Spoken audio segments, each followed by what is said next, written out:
16 كمان، تمام، 16 برو ماكس، تمام. ببص على 16 وببص على 15، يعني ال 15 لقيته عامل 54,000، 16 عامل 100,000 جنيه. طبعا انا كنت اللي هو يروح مثلا يمدح على نفسه صلاه امانه، يمد امه، في ناس ما عدت عليها الرباب شيء. طبعا كنت فرحان عاملين ايه طبعا، هلا والله باخواتي الجمال. طبعا يا شباب ايه، حته فلوجايه رايق. اهم شيء لو اول مره تشوفني يا ريت القناه تفعل زر الجرس وتخش على اللايك الجميل عشان نقدر نستمر، واهم شيء تصلي على النبي، ده رقم واحد في اي حاجه، تمام. طبعا يا اخواتي اي حاجه بتنزل زي ما قلت لكم عندي على الانستجرام الاول، انتوا طبعا شايفين، انتوا متابعين الانستجرام وفي اقتراحات ليكم وفي حاجات في الفيديوهات، يعني بص مروق عليكم من. المهم يا اخواتي بالصلاه على النبي، طبعا انا يعني اللي مخليني صورت الفلوج ده او الفيديو ده بالذات، انا بشتري تليفون، تمام. طبعا بشتري تليفون دماغي، طبعا انا شغال ديزاينر جرافيك وكان معايا تليفون سامسونج نوت 10 ويعني غيرت عليه كذا تليفون. المهم يعني انا كانت اكتر حاجه ريحتني السامسونج النوت 10 ان انا كنت شاريه. طبعا اللي احنا ننجز في الموضوع طبعا دماغي ودتني ايه، لان ايه قلت لا انا امسك حاجه عاليه واريح دماغي، يعني امسك حاجه عاليه كويسه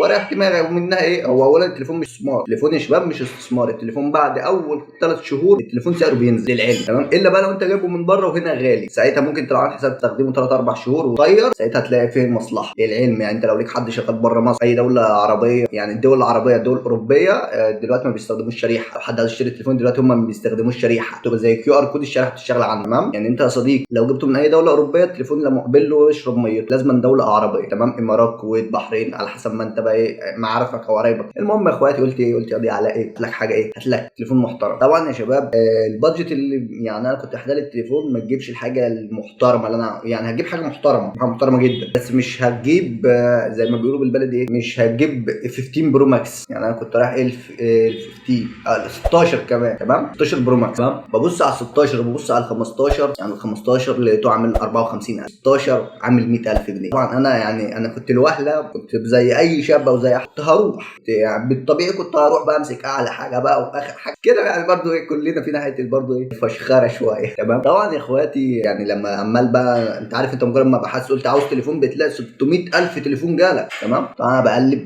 عمال بقى 13 و14 والكلام ده. انا قلت في دماغي انا هجيب 14 برو ماكس كان معايا قبل كده، حاجه يعني مرضيه، انا مسكته وعرف كل حاجه شحته، تمام. وال 15 وال 16 الاثنين الفرق بيناتهم زرار، يعني انت لو اي حد طبعا ايه. وغير كده بقى داخل بقى في سكه مش بتاعتي خالص، السكه دي زمان دخلت فيها وخدت فيها درس ومش هخشها تاني، تمام. حته الاسم، تمام. يعني انا في ناس اعرفها وناس عم معرفها شخصيا اللي جابرني اعمل الفيديو ده، اللي هو يروح مثلا يمدح على نفسه صلاه امانه، يمد امه، يمد اخته، يمد ابوه، يعني يمد قرايبه عشان يمسك حته التليفون، وهو اصلا بيدرس وبياخد المصروف من ابوه او من امه على حسب. يعني ناس اعرفها معرفه شخصيه يا صاحبي بعد الشر، انت لو الدنيا خربت معاك، اصل مؤاخذه يوم ما قسط لك تليفون ب 100,000 هاخد قسط منك 5,000 في الشهر، ده طبيعي. انت حلت 5 جنيه في جيبك مش 5,000 جنيه تدفعهم، يعني انت مقتنع ان انت دلوقتي معاك 5,000 جنيه انا يعني تديهم لي انا كل شهر؟ يا عم انت لو عندك استعداد تعالى انا اجيب لك، ربنا يعفو بالعقل. يا صاحبي راح جه حديده، راح جه ممكن يقع يجيب منك شاشه او بورد، ممكن يبقى بيشحن ويجيب بورد، خلاص خد يا الامر لفه بقى وارميه، يبقى انت خسرت 100,000 جنيه. 100,000 جنيه دي اللي انت ما عندك استعداد تدفعها، او 50,000 اللي انت عندك استعداد تدفعها. للعلم انت عندك استعداد تدفعها، او بقولها لك في وشك اهو، لا مؤاخذه تقدر تفتح مشروع يجيب لك كل شهر فلوس محترمه، لا مؤاخذه تقدر تفتح بيت ويبقى عندك اسره. معاك 100,000 تقدر تحطهم مقدم عربيه وتفتح بيت وتبقى معين لاسره. عشان في ناس فزلوكه، ممكن واحد يطلع لي شبه الخبور دلوقتي يقول لي يا عم احنا ما شفنالكش، احنا ما عملنالكش. ايوه كده يا وديع يا باشا انت لو متابع الاستوري هتشوف انا بتصور بتليفون غالي جدا اولا، وثانيا للعلم يعني انا الفلوس اللي معايا امبارح، يعني انا امبارح كنت بجيب التليفون، تمام، وعملت زي ابلكيشنات امان وكونتاكت والحاجات دي، تمام. انا شغلي يعني الحمد لله وعندي اثبات دخل، عندي مفروضات مرتب الحمد لله، تمام. يعني بيديني ليميت عالي، باخد ليميت في اي حاجه، يعني بالنسبه لاي حد انا هاخد اعلى منه في الليميت، تمام. يعني انت لو ينزل 1000 جنيه انا ينزل لي 10,000 جنيه واصله بس. وبرده عشان مش بالكلام، احنا بنتكلم على ارض الواقع وموعظه لاخواتي، وبلاش البنوك ولا القروض ولا اي حاجه. احفظ نفسك واحفظ اهلك، مش حلو حد يجي يشتمك بامك او حد يهزقكم او حد يجي لك البيت، باب وباب وربنا حرام وبيجي من وراه اذيه. انا مشيت فيه واتاذيت منه واتضريت فيه، ما انصحش حد يمشي في السكه دي خالص، تمام. وللعلم طبعا مش هوريكم اسم الابلكيشن او اسم الحاجه عشان امبارح نزلت في 2 ونزل لي فيهم ليميت متخلف، تمام. طبعا كله ياخدها موعظه، ما حدش يمسك دي يا اخواتي. حافظ على امك وابوك، حافظ على كرامته. يعني انت لو عديم كرامه حافظ على كرامه اهلك، حافظ على كرامه اختك. حافظ. لا الواحد ملوش لازمه يروح ماسك اختك في الشارع. فين الفلوس؟ اصل المندوب اللي شغال الشركه دي شمام. في ناس محترمه، وفي ناس انا قابلت ناس ما عدتش على الربايه بجنيه، وممكن يبقى اول معامله بيني وبينهم. يعني الربايه دي ما جاتش جنبهم، والماء الطاهره دي على عيني. في ناس ما عدت عليها الربايه بشيل. تمام. يعني ده الا وهو حفظا ليك ولاسرتك ولاهلك. انا معايا تليفون يا شباب. تمام. انا معايا تليفون وبغير التليفون اللي معايا. يعني التليفون اللي معايا ده مش عاجبني وانا بصور بيه، انا عاوز اجيب حاجه ثانيه تبقى مثبته. في ناس على بيسوحها حبتين 3 4. طبعا يعني انا لما شفت بسعار امبارح اتصدمت.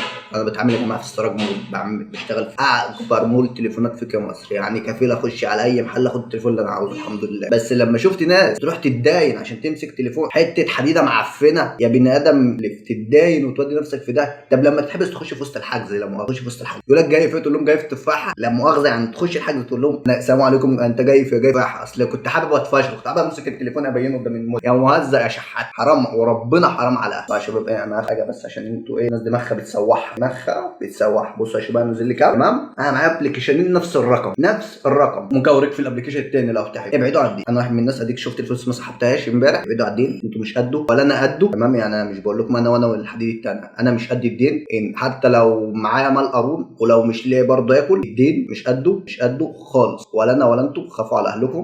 اشتري كرامه ابوك وامك عليها عشان مش حد يخش يبهدلهم. نصيحه لوجه الله. انا لما لقيت الكلام كده ولقيت الناس مجنونه وشفتها انا بعيني، قلت اطلع اعمل فلوج جايه وكده باذن الله. وانتظروا فلوج جايه كتير وحاجات باذن الله في المفيد. بس يا صاحبي ابعد عن الدين، انت مش قده كتاب الله. دمر نفسك وهتدمر اللي وراك. واهم شيء لو الفيديو عجبك ما تخليش من قبلك الجميل صلي على النبي. اهم شيء طبعا في الكومنتات تحت ايه تقول لي ايه رايك الفيديو عجبك باذن الله. تابعنا على الانستجرام بتنزل حاجات عروض جميله جدا. يعني مش عروض، بنزل ستوريهات.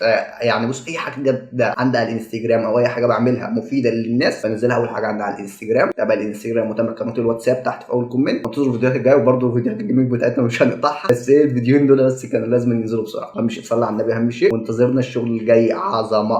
بص هعمل لك شويه حاجات وفلوجات الفتره الجايه نينجا زي ما بيقولوا. تابع الانستجرام سايبه لك على الشاشه. ما تنساش لايك، شارك في القناه لو انت ما اشتركتش، فعل زر الجرس. صلي على النبي اهم شيء. والسلام.